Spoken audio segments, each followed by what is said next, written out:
नमस्कार, आप देख रहे हैं ग्राउंड रिपोर्ट .in। मैं हूं कोमल बड़ोदेकर और इस वक्त हमारे साथ मौजूद है रेड क्रॉस सोसाइटी के वाइस चेयरमैन मोहिश। नमस्कार सर, कैसा रहा आपका अब तक का सफ़र? और बड़ा अच्छा सफ़र है। समाज सेवा के क्षेत्र में काम करने का अवसर मिल गया इतनी कम उम्र में जी। और ये जो कार्यकाल रहा आपका, इनकी क्या उपलब्धियां रही?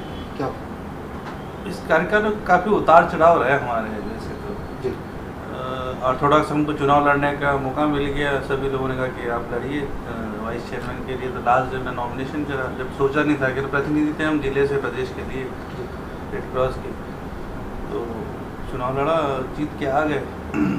वाइस चेयरमैन थे। वाइस चेयरमैन का दायित्व अधिकांश वित्तीय अधिकारों पर रहता है कि वित्तीय चीज़ों को मेंटेन रखें संस्थान की, पूरे प्रदेश की। क्योंकि चेयरमैन महोदय ने काफ़ी शुरुआत में अनियमितताएँ उनकी बढ़ती गई, तो काफ़ी शिकायतें जो हमारी प्रेसिडेंट महोदया होती हैं संवैधानिक रूप से, और राज्यपाल महोदया होती हैं, तो हमने संज्ञान लिया। फिर एक इमरजेंसी मीटिंग कॉल हुई। वार्षिक साधारण सभा होती है, एक इमरजेंसी वार्षिक साधारण सभा कॉल हुई, जिसको EGM बोलते हैं। और उनके अधिकार सस्पेंड करके मुझे ही प्रभारी चेयरमैन बना दिया गया। तो मेरे पास उस वक्त दोनों ही चीज़ें रही, वित्तीय पावर प्लस एडमिनिस्ट्रेटिव चीज़ें भी देखना सारे प्रदेश के लिए, रेड क्रॉस के लिए, और उसके लिए कुछ क्रिएटिव भी चीज़ें कर सकें जो वर्तमान स्थिति हो सकती। तो काफ़ी काम हमने किए उस दौरान। जी सर, अभी रिसेंट मतलब कि कुछ एक नया विवाद भी चल रहा है कि रेड क्रॉस में एक विवाद है। पहले चेयरमैन थे पुरोहित जी पर आरोप लगे कि राजभवन में उनको प्रभार दिया, फिर उसके बाद में फिर कुछ और नई बात निकल कर सामने आई। हाँ, वो मैं बता ही था विषय कि क्या हुआ कि अनियमितताएँ पकड़ी, कई शिकायतें अनियमितताएँ पकड़ी गई। सभी सदस्यों ने मिल के, राजभवन स्वयं निर्णय नहीं करता, राजभवन सभी सदस्यों की सहमति सर्वसम्मति से निर्णय करता है या बहुमत से करता है। तो वार्षिक साधारण सभा ने उनके अधिकार सस्पेंड की, जो उनको शिकायतें पाई गई प्रारंभिक रूप से, उसको देख के संज्ञान ले के बैठक में चर्चा हुई, उनके समक्ष ही चर्चा हुई। वो जो चेयरमैन थे वो भी वहीं उपस्थित थे। तो सबने कहा कि इसकी परफेक्ट इन्वेस्टिगेशन होनी चाहिए, जांच होनी चाहिए। तो क्योंकि अगर ये पद पर रहेंगे तो उसकी जांच शुद्धता से नहीं हो पाएगी, तो उनके अधिकार सस्पेंड करके मुझे प्रभारी चेयरमैन बनाया गया 23 फरवरी 2019 को। उसके पहले हमारा कार्यकाल शुरू हुआ था 17 मई 2018 को इलेक्शन हुआ। तो कुछ उस दौरान कोई बैठक हमारी प्रॉपर नहीं हुई, हर 3 माह में बैठक होनी चाहिए, वो नहीं हो रही थी। तो इसलिए राजभवन शुभ भी था कि समय यानी संविधान का पालन हो और कुछ क्रिएटिव हो और जनसेवा हम करें। हॉस्पिटल जैसे हमारे पास है, उसके अंदर भी नई चीज़ें जनसेवा के लिए हम करें। तो वो जब नहीं हो रही थी तो उन्होंने संज्ञान लिया, बैठक में सदस्यों ने चर्चा करी। प्रदेश भर के सदस्य आते हैं, हर जिले से बड़ी सभा होती है और राजभवन के अंदर ही होती है। उसमें निर्णय लिया है कि मुझे प्रभारी चेयरमैन बनाएंगे। फिर उसके बाद राज्य प्रबंध समिति होती है हमारी, जो मेन बॉडी होती है, जो सारे डिसीजन करती है, उसको सारे डिसीजन का अधिकार है। यानी वो नया रूल भी बनाएगी, नेशनल हेडक्वार्टर की समिति से उसको इम्प्लीमेंट भी कर सकती है। तो 8 मार्च को वो बैठक भी हुई तत्कालीन, क्योंकि विषय बड़ा था।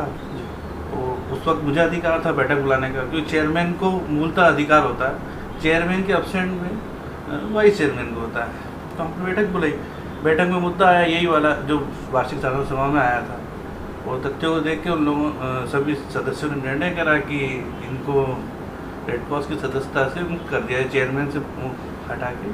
तो नोटिस दिया क्यों ना आपको रेड क्रॉस सदस्य मुक्त कर दिया, क्योंकि आपका कार्यकाल और आपकी क्रियाकलाप इस उच्च स्तर के नहीं है कि वो 7 से 7 सिद्धांत जो रेड क्रॉस के उसकी ग्रेविटी को पूर्ण कर रहे हैं।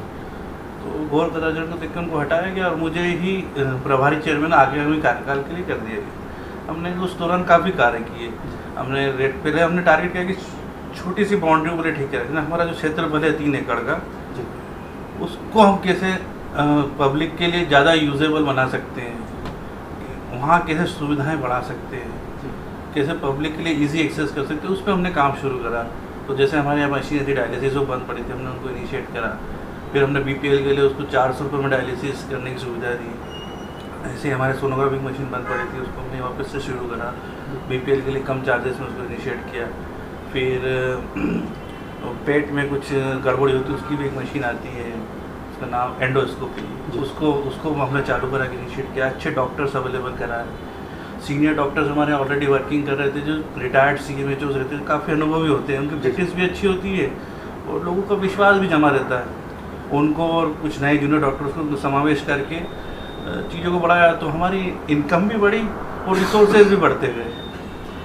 तो इस तरह हमने पहले उस क्षेत्र को प्रसारित करना, फिर हमारा जो पुराना ब्लड बैंक क्षेत्र था उसको हमने डेवलप करना चालू करा कि यहाँ से व्यावसायिक गतिविधि बढ़े और लोगों के लिए चीज़ें भी चालू, फिजियोथेरेपी सेंटर उसको बेहतर बनाने के लिए काम चालू करा। फिर जो हमारा राज्य शाखा का बिल्डिंग है वो काफ़ी पुरानी और छोटी जगह पड़ती थी, तो उसको डेवलप करने में हमने करा कि रिकॉर्ड रूम हो, क्योंकि रेड क्रॉस बड़ा संस्थान है, प्रदेश भर की सब चीज़ें डॉक्यूमेंट्स आते हैं, रिकॉर्ड मेंटेन करना पड़ता है, उनके लिए भी चीज़ें डेवलप करी हमने। इसी तरह हम आगे बढ़ते गए। तो जैसे हमारा पहले अभी क्या होता है, यानी उस वक्त क्या हो रहा था कि सीमित दायरे में काम हो रहा था कि ये हॉस्पिटल और हम स्टेट शाखा, मतलब यानी राज्य का कार्य देखना, यानी हमारे आज 52 जिले हैं, उन 52 जिलों की व्यवस्थाओं को संचालित करना, वहाँ से वार्तालाप करना, उनकी ज़रूरतों को पूरी करना, उनसे हम क्या दे सकते हैं, उनसे हम क्या ले सकते हैं, क्या क्रिएटिव वो कर रहे हैं वो हम सीख के अन्य जगह इम्प्लीमेंट करें, और नेशनल हेडक्वार्टर को भी हम क्या सपोर्ट कर सकते हैं या उनसे लेके हम क्या कर सकते हैं। ये सब समावेश है इसका पूरा, क्योंकि हमारे महामहिम राष्ट्रपति महोदय इसके राष्ट्रीय अध्यक्ष होते हैं जी।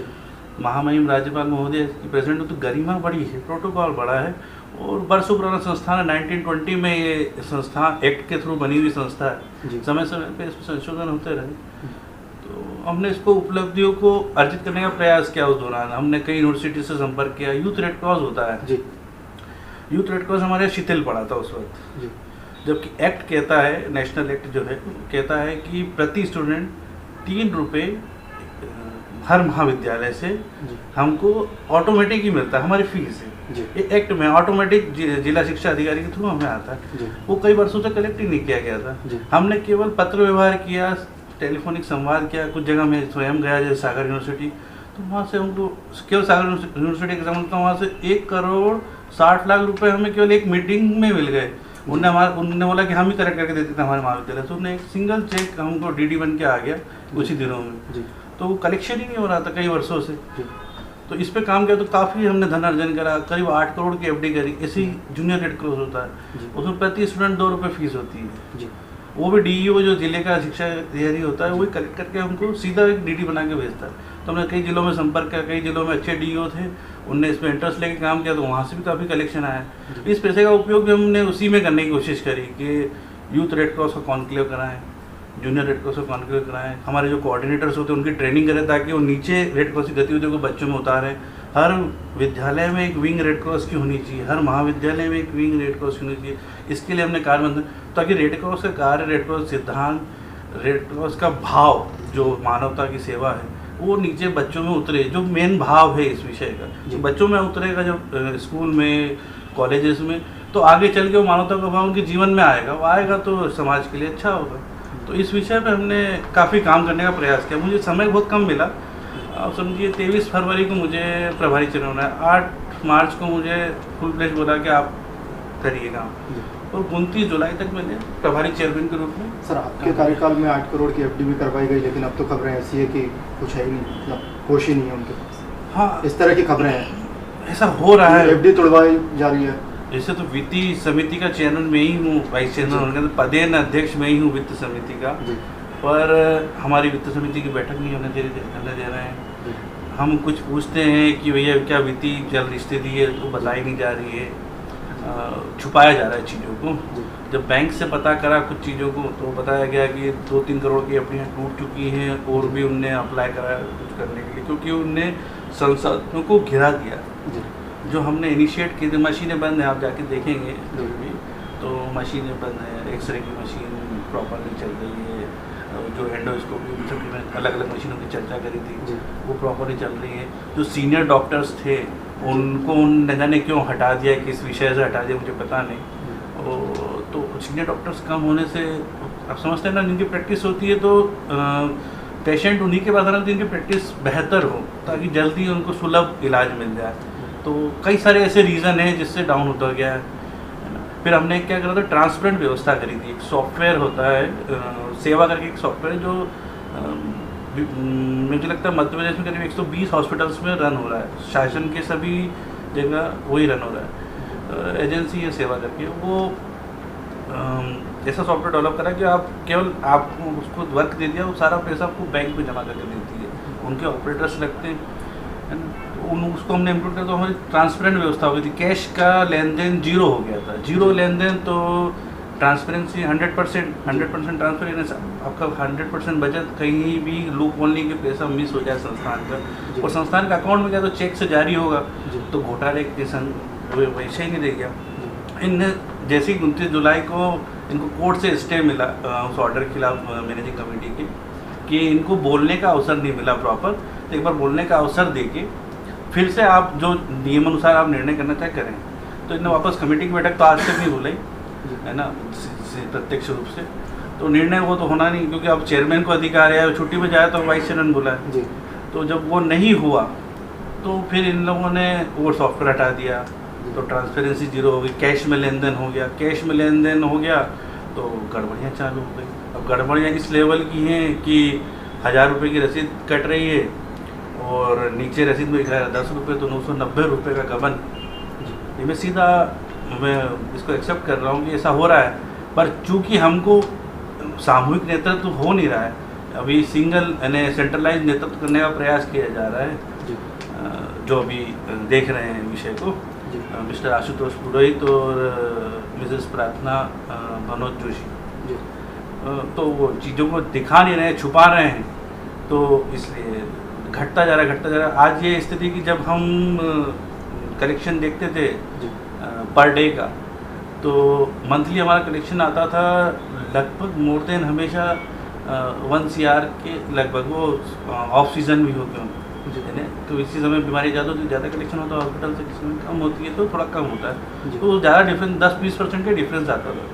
और अभी ऐसी स्थिति है कि प्रति दिवस का कलेक्शन 2500, 3000, 5000, 10,000 ऐसा कलेक्शन किसी सेंट्रलाइज हॉस्पिटल का जो शहर के मध्य स्थित हो और जिसकी फुटफॉल ज़्यादा हो। हमारी गिरीश के रात में फुटफॉल 500 लोगों की प्रतिदिन की रहती है, तो इतना कम कलेक्शन होना थोड़ा संदेहास्पद लगता है कि क्या गड़बड़ है। और कैश में लेन देन है, तो और सारे कैमरे उनने हॉस्पिटल के बंद कर दिए हैं, जो हमने CCTV हमको फ्री में लगाए थे, जो सेवा संस्थान था, कि ताकि ट्रांसपेरेंसी, हर काउंटर पर CCTV लगा था, तो कहीं एनी टाइम चेक कर सकते। हमने वेबसाइट पर अपलोड कर दिए थे वो कैमरे, तो कोई भी चेक कर सकता है। इवन हमने तो हमारा जो पूरा हॉस्पिटल का जो एरिया था उसमें कवर करने के लिए करा था कि ट्रांसपेरेंसी बनी रहे, कोई एम्प्लॉय गलती से भी कोई गड़बड़ न करे, चाह के भी गड़बड़ी नहीं कर सके, चेक हो सकती थी।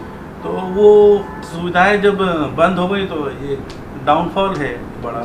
और हम भी विवेचना कर रहे हैं कि ये सामूहिक प्रबंध समिति हमारी बैठे तो वो निर्णय करेगी क्या है, डूज एंड डोंट्स पर चर्चा करेगी। क्योंकि निर्णय करने का अधिकार न चेयरमैन को है, न वाइस चेयरमैन को है, न कोषाध्यक्ष को है। संपूर्ण अधिकार सभी तरह के निर्णय करने का, कैसे संस्थान को चलना है, क्या नीति होनी चाहिए, किन चीज़ों पे फोकस करना है, ये राज्य प्रबंध समिति के सदस्यों को है, जो हर जिले से प्रतिनिधित्व करते हैं अपने जिले का, और वो सब मिलकर निर्णय करते हैं सर। उस निर्णय को केवल क्रियान्वयन करना हमारा काम है, चेयरमैन, वाइस चेयरमैन, कोषाध्यक्ष। सर चर्चा ऐसी भी है कि अभी आपको हटाने की तैयारी की जा रही है, क्या वर्चुअल के माध्यम से भी कुछ ऐसा है? हमारे क्लॉज में तो कहीं वर्चुअल बैठक का विषय कभी रहा नहीं, और वर्चुअली मेरे को लगता है विश्व में कभी कोई चुनाव हुआ नहीं होगा या किसी को हटाया गया होगा कि वर्चुअल बैठ कोई यहाँ बैठा कोई वहाँ बैठा और निर्णय हो जाए। वैसे चुनाव कराने और निर्णय करने का अधिकार राजभवन का है, एज पर क्लॉज। जो रूल बुक है हमारी वो कहती है कि क्योंकि ट्रांसपेरेंसी बनी रही थी चुनाव में, जैसे चुनाव आयोग चुनाव कराता है भारत सरकार या मध्य प्रदेश शासन का, सभी जगह का, मध्य प्रदेश का या कहीं का विधानसभा, किसी भी जगह का, नगर निगम का, वैसे हमारे राजभवन चुनाव कराता है इन सब विषयों को। तो राजभवन का अधिकार क्षेत्र है चुनाव कराना, किसको बनाना, क्या करना। वहाँ पे वोटिंग होती है और वहाँ से निर्णय होता है, सर्वसम्मति से निर्णय हो या वोटिंग के द्वारा बहुमत के आधार पर हो। वहीं हमारा चुनाव भी हुआ था 17 मई 2018 को। आज मुझे तो पता नहीं था कि बैठक कब हो रही है, क्या मुझे सूचना भी नहीं दी गई इस विषय में। तो मुझे आज ज्ञात हुआ कुछ सदस्यों से कि आज बैठक है और आपको हटाने का उन्होंने एजेंडा रखा हुआ है ऑफिशियली, कि मोहित शुक्ला को हटा के किसी अन्य को वाइस चेयरमैन बना दिया जाए। अब मुझे पता नहीं क्या हुआ बैठक में, क्या नहीं हुआ, जानकारी। वर्चुअली ये संभव नहीं है। अब वो नियम को ना माने और जो वो सोच ले उसी को नीति और नियम मान ले, तो फिर वो कुछ भी कर सकते हैं। वो इलीगल है और वो मान्य नहीं है। तो सर आपकी साइड से कोई अपील नहीं की गई अभी तक? मैंने महामहिम राज्यपाल महोदया को इस बारे में सूचित कर दिया है लिखित में, और मैं मानता हूं कि वो न्याय करेंगी। न्याय का अधिकार उनके पास है, और मैं भरोसा करता हूं सिस्टम पे, क्योंकि सिस्टम इतने सालों से बना हुआ है, तो वहाँ से न्याय होगा। धन्यवाद सर। तो ये थे हमारे साथ रेड क्रॉस सोसाइटी के वाइस चेयरमैन मोहित शुक्ला सर। बने रहे हमारे साथ।